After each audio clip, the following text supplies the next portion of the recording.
All systems go. Clear for liftoff.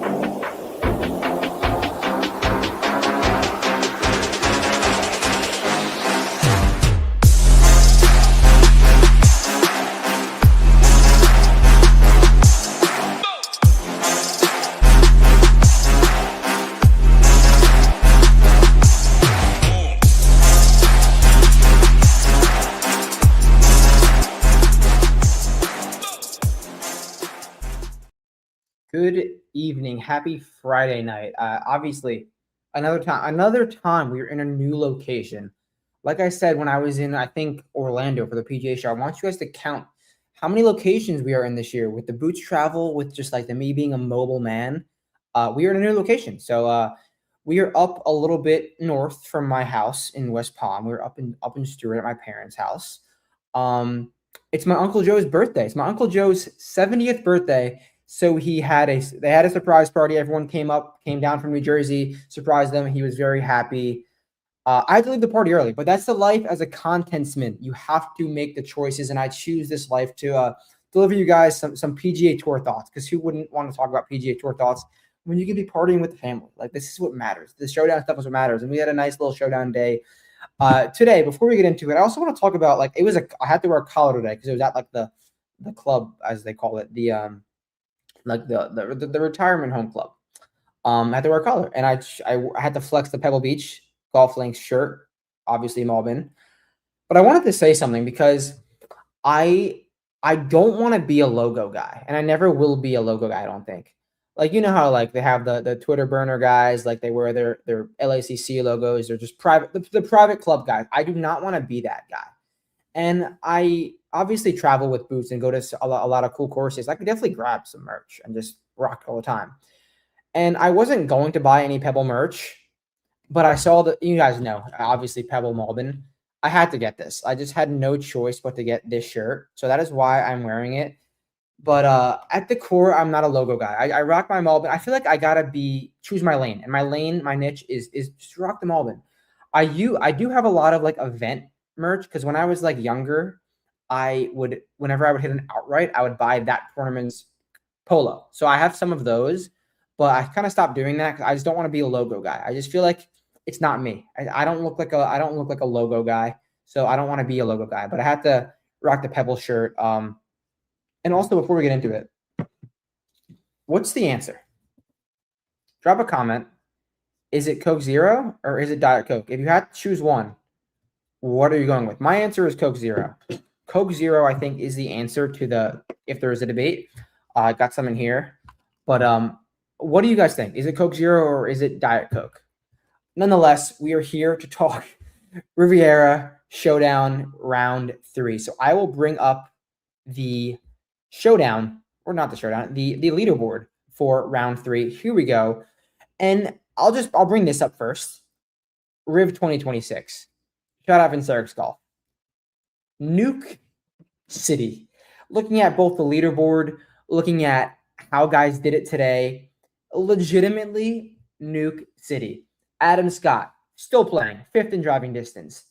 Marco Penge, not sure if you know, he's a pretty long hitter. 4th in driving distance. Jacob Bridgman does not fit that bill.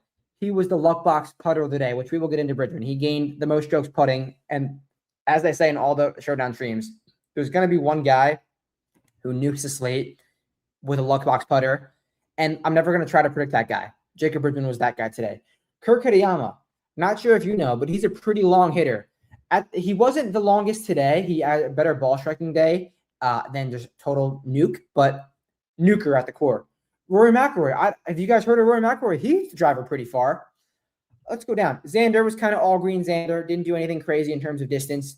Minwoo Lee, 1st in driving distance. Jake Knapp, 6th in driving distance. So what did I say yesterday, guys? Go with the bombers. I said go on Data Golf, sort by L, where you get that L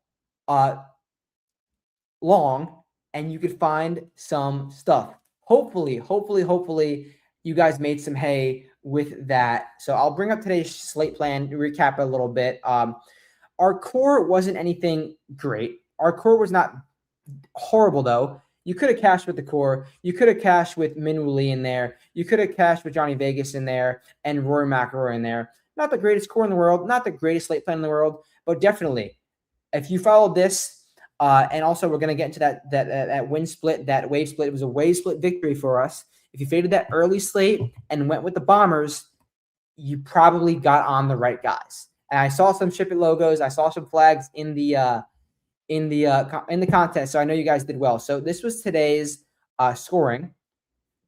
The PM was a little bit lower than the AM. I said yesterday that was going to be a 0.4. We're about 0.25. So I wasn't too far off with the wave split adjustment. I was not too far off, but like I said, that 0.25 to 0.4 could be the difference of you winning first to 10th. So hopefully you faded that early tea time wave that I said and got onto those PM Bombers, because it was definitely a win today. So shout out to everyone who possibly tailed. I'm going to victory lap it when I have it, and I'm going to own it when I lose it. I'll tell you that much. The weather tomorrow. What am I going to say? There is no weather edge tomorrow. It is all basically the same. I am not seeing anything, and I'm not going to try to get cute with it and fade a certain edge. I got cute with it today, and it worked. But I'm not going to try to get cute with it tomorrow. The guys, the tee times aren't out yet, but it is guys. A few guys still on the course, but there is very, very little edge tomorrow. So talking about stats we are looking for tomorrow, and I'll get into some glaring weaknesses in stats as we go, but stats we're looking for tomorrow based on the weather, based on what we're seeing, is I'm going to look a little bit more towards driving accuracy tomorrow. Not anything crazy, but just like if you're boosting in your models, boost it up a few percentages. And why is that? The rain has subsided. It's not going to rain tomorrow. It's not going to rain overnight. And we saw today, there was a little bit more bounce in the fairways, not so much the greens, but that little bit more bounce in the fairways is just going to make driving accuracy that much more important. And if people are smart, or people are not smart, I mean, you guys are smart, but if people are looking at how you got there today, they're going to be like, holy shit, driving distance was Nuke City, and I'm going to nuke it again tomorrow. I do not think that's going to be the case tomorrow. I think with a slight bit of less rain, a slight bit of firmer fairways, and it's subjective too. It's not subjective. It's it's only going to get so firm. It's not going to be absolutely baked out. It's just going to be a tad bit firmer, but that's going to increase driving accuracy just a tad bit more. It's not going to be so firm that no one can hit the fairway like Wingfoot style, but it's going to be a little bit firmer than it's been early week, which I saw yesterday and today. So with that being said, increase driving accuracy a little bit, and that also puts a little bit more of a weight on iron play. So I think in tomorrow's slate plan, I'm going to go with some more driving accuracy iron play guys. Yesterday I tried to look for like one, but I think tomorrow I'm going to look for more. And I didn't necessarily pick the best Bombers in my core, but that was the path that I was on, and that was the path that I hopefully got you on, and that was the try to get with the guys in on Data Golf who said long. So we're gonna go back to Data Golf. Actually, first we're gonna look at some contests, and then I'll get into the Data Golf stuff. So bringing my screen up, got the contest. Also, the one thing about being not in my home is I have to only have one screen, but I'm getting really good at like getting used to having one screen and sorting my way with it. So some contests today. I really like this $5 20 max. This is a contest that I play in week long a lot, but you get 5 entries in this, and there's only 176 people that can join. So 176 divided by 5 is 35.2. Not everyone is going to max enter this contest, and that means you only have to beat, if everyone were to max enter it, you'd only have to beat 35 people. You can beat 35 people. And if you're max entering it, not everyone's going to max enter it. Have more bullets in the chamber. You can get a 1 through 10, or maybe 3 and 1 through 10. Get a tight core. I believe in a tight core. I know some people don't. I do believe in a tight core, and you could tell me if I'm wrong, or anything. Tell me what you like, but I do like a tight core. You have a tight core. You max enter this. I think it's a great way to spend $100, and also the $5 contest also solid. $12 Albatross was a nice contest today. I cashed in that one, And then outside of that, the 555, I noticed it was 100K last week up top. It's now 50K up top. So something that I wanted to note, but I think the best way to spend your money is that $20 5 max. You can shit on me in the comments if you're saying I'm talking about cheap contests. I don't care. Not everyone's spending $1,200 a day on Showdown. I think that's a great way to spend $100. Let's look at some stats and some glaring weaknesses, as I call it. Look at how much these guys are putting. Like, it's just so fucking funny. Glaring weaknesses. Minwoo Lee is losing a stroke on approach. And they usually say, oh my God, like he's losing a stroke on approach. If he gains one tomorrow, he'd be in business. Minwoo Lee is a liability with his long irons. Genuine liability. I do not think this is a good profile going through. I don't think he's just going to gain strokes on approach. Like, I really don't. The driver is great. Like I said, I'm going with more driving accuracy tomorrow. So if we do this button right here on Data Golf, oh, it's already up. No, is it? No, it's up. Now it is. Now it's up. So yesterday we went with this button, the L, the long button. That worked for success today. Today, this button, the A. I really think the A is going to lead you to success. So let's look at some A guys, see if any A guys have glaring weaknesses that we can find. Colin Morikawa, not really a glaring weakness. Sepp Straka. If Sepp Straka can have a nice putting day, he's hitting fairways. He's having a good iron week. He's hot right now. He clearly put well in the POA last week, so I don't mind Sepp Straka. This is what we're looking for. It's a perfect profile. Another A guy, Slick Rick. Slick Rick, he's not having a good around the green week. He's not having the best approach week. I don't think this approach is generally going to turn, but he can have a good around the green week tomorrow. He can gain 1.2 around the green tomorrow, shoot -5, and that'd be great on Saturday moving day. So that's what I'm kind of looking for. Corey Connors, if he snuck through the cut. Corey Connors, I said the ball striking was going to turn, and it's turning a little bit more than it was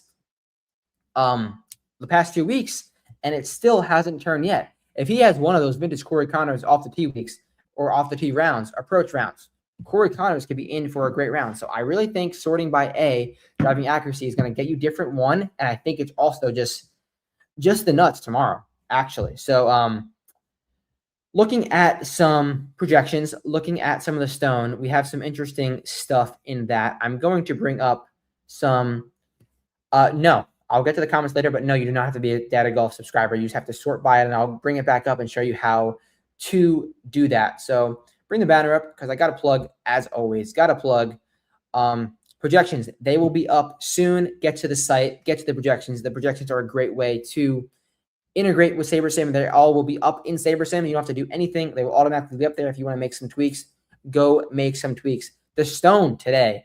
The stone literally gave you the answers today up top. Xander and Jake Knapp's pivots, and they had great rounds today. So the stone, great tool to use. As always, use it to build your player pool and then go to SaberSim from there. So join the nation. Join the nation. Why not? I would suggest you do single sport, PGA plus optimizer, only because I don't know a damn thing about the other sports. I'm not, and I'd probably make more kickback if you guys get the all access plan. If you're a sports fan, go for it. But I know golf. I know I'm a logo guy. I know golf. So yeah, go to Shipping Nation. Please use code BOOTS. Help me, help you, and go from there. Like I said, Jake Knapp and Xander Schauffele were the answers up top, and besides Rory, Jake Knapp, and Xander were the answers up top, and the stone gave you those, and I gave you Rory. So probably you were on one of those guys. Went to the stats, and it's time for the player that I am on. Tommy Ladd. Look at this beautiful man. Look at this guy. Tommy Ladd from Southport, England, 35 years old. Now, Tommy Ladd, let's look at his profile today. I can tell you one thing. He fits the A category on Data Golf. So I guess I'll show you how to do that real quick while I'm here. So you're going to go to, I'll just go for it from the beginning. You're going to go on the Data Golf homepage, live stats, sort by tournament, sort by whatever, and then hit right here, show player types. Toggle it on and off. Tommy he fits the A bill. He's accurate, that means. But looking at his profile so far this week, he's fourth off the tee, second in accuracy. He's hitting fairways, and he's not really popping anywhere else. He's not popping on approach. He's fine around the green, not popping on the putting greens. We know Tommy's a great iron player. We know Tommy's a great putter. He's just lurking back there at 7 under, T8. Tommy's going to pop. Tommy is due to pop. And he's been doing this. I think he's got the longest record for rounds in the 60s on tour right now. He's due for a real low one. And I like him coming from behind a little bit. He's got the profile we're looking for. So Tommy Fleetwood is surely our guy. The slate plan will be up. This was today's slate plan. It will be up in the next 30, 40 minutes or so. Looking at our weekly sweats, it was not the best for me. I will admit it. It was not the best outrights. The DK looks good. The player pool looks okay, but the outrights, this is probably the least sweats we've had. We went with a very small card because I'm pending a Scotty bet. And how I do it is I can only risk X dollars per week, X units per week, whatever you want to call it. So I went with a small card. Who knows? If I went with a bigger card, could I have gotten a Bridgman, someone up top? Maybe. But I'm not going to say I would. I went with a really small, I think it was a 14X card. Usually this is around 7X. So I went with like a half card this week only because I'm gearing up to bet Scotty at API, I believe. And that's going to be like a 4X card. So trying to save my units. You guys get the idea. Nonetheless, we have boots next week. So if you want that slate plan today, you're going to get boots for free. So try your free week. As always. We will be back tomorrow with a round. My screen wasn't up. We will be back with a round 4 show tomorrow. And as always, song of the day, we're going to go with Scars by I Prevail. Check that one out. And that does it for me. That does it for me today. I am going to go back and enjoy my Uncle Joe's 70th birthday. And I will talk to you guys tomorrow. Any questions, shoot me a link in the Discord. Shoot me an @ in the Discord or Twitter message, whatever. And I'll catch you guys tomorrow. Peace out.